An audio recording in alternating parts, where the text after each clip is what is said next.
The rage over global warming and the great Al Gore crusade is producing a few inconvenient truths itself. For a subject that was supposed to be debate-free, global warming is towing a whole tsunami of controversy in its wake, and nowhere more pathetically than in the global warming craze for biofuels. We should have known from the word itself, biofuel. The more fervent environmentalists are very good on choosing the right words. Put shade grown in front of some ridiculously priced coffee, and suddenly a hit of caffeine is earth-friendly. The go green business is everywhere. Jay Leno probably owns more cars than GM, but did you know Jay Leno has a green garage? Rock and movie stars headline green concerts and then haul themselves around the world in fleets of customized buses and private jets. International conferences on global warming routinely fly 10 or 15,000 people from all over the world, like in Bali recently, where they meet and mutter about the nasty effects on global warming of jet flights. The ethanol craze grew out of alarmism and the deep desire of governments, especially here in North America and Europe, to be seen as green. Now, it's clear that growing corn to make ethanol not only takes more energy to produce than it saves on the other end, but the subsidies, particularly in the States and Europe, for such production is one of the factors driving an international food crisis that, as always, is hardest on the poorest people of the world. Did you know that the clearance of grassland for biofuel releases 93 times the amount of greenhouse gas that would be saved by the fuel made annually on that land? That's from Science magazine.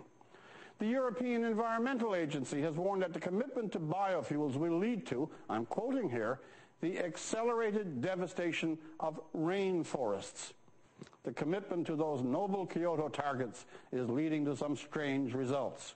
World food crisis, great destruction of rainforests. Who would have ever guessed that saving the planet could contribute to such unenvironmental ends? I won't go as far as that UN Special Rapporteur who recently called the production of biofuels, quote, a crime against humanity. Certain UN agencies have a tendency to haul up that phrase a little too easily for anything but genuine crimes against humanity.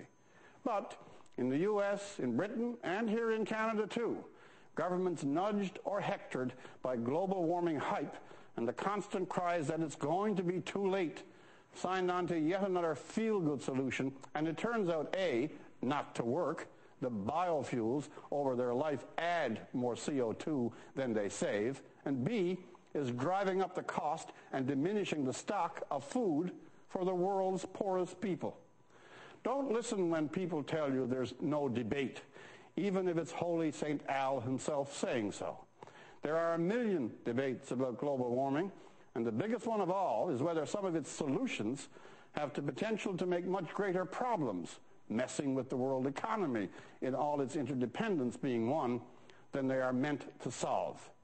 There is much folly and not a little fanaticism in the global warming movement, and unless the discussion of it returns to rationality and real science, we're going to see a few more spectacles like the biofuel movement that will cause real pain to the very poorest of the planet because the very richest want to feel that they're doing something about global warming. I doubt that the most zealous global warming activists will acknowledge the mischiefs and potential miseries that their alarmism contributes to. But then, some truths are more inconvenient than others. For The National, I'm Rex Murphy.